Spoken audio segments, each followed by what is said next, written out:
We left Belorado with no sense of the foreboding we should have felt for what day 9 would bring. We walked through the narrow streets of the sleepy town before the trail left the town and made its way through woods and fields.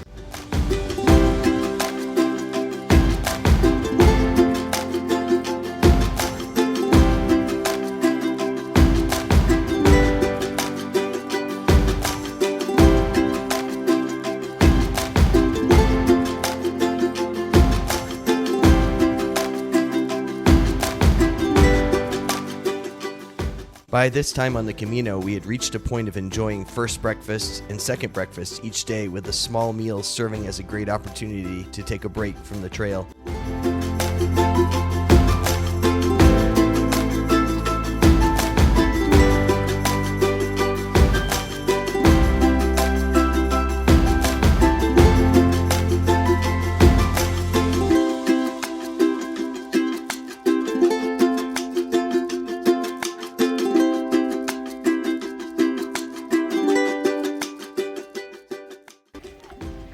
Buen Camino, kitty. Yeah, you're so pretty. Oh, hello. I get to pet my first Camino cat.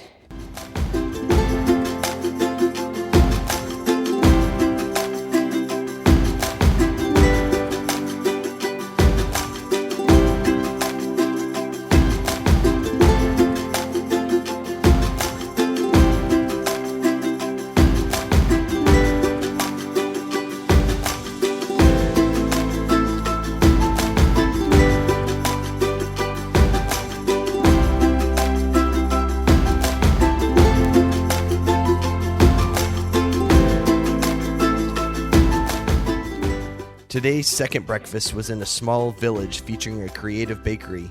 We saw a number of pilgrims we had not yet met, as our pace over the previous few days meant we mostly left our fellow pilgrims behind and caught up with new ones.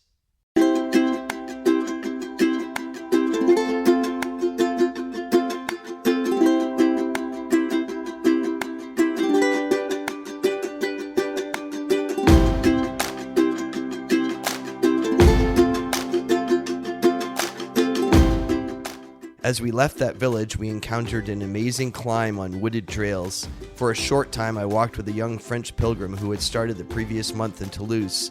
We discussed philosophy as we walked, though his pace was such that I could not keep up.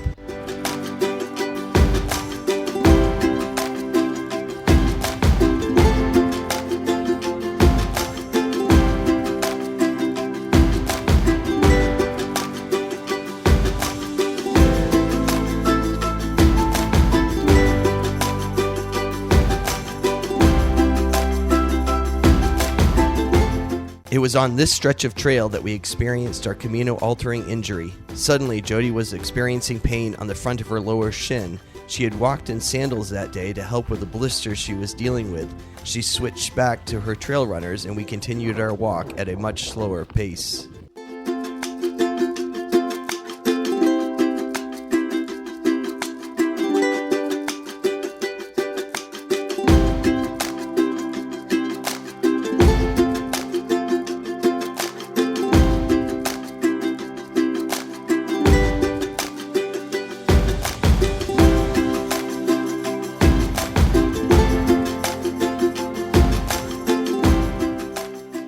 We enjoyed a lovely lunch in the tiny village of San Juan de Ortega.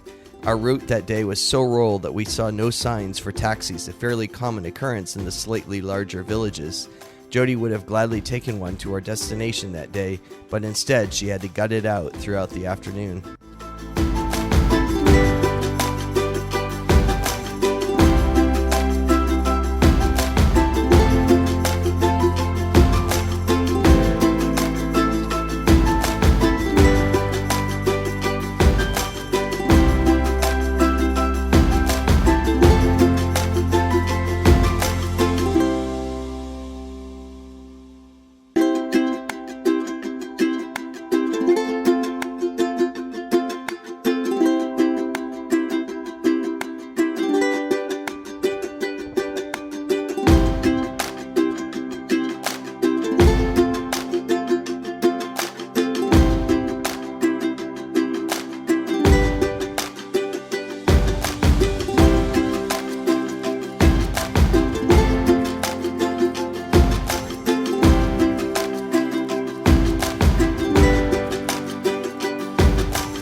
Our stop that evening was in the town of Atapuerca, famous for being the site where some of the oldest human remains have been found in Europe. We stayed in the cutest albergue. The owner was a craftsman, both a metal worker and a woodworker. The details, while rustic, were exquisite and handcrafted.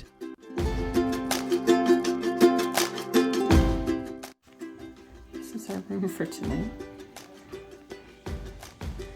It is the most unique room we've stayed in. We're getting very used to twin beds. We're gonna have to get twin beds when we get home, Brian.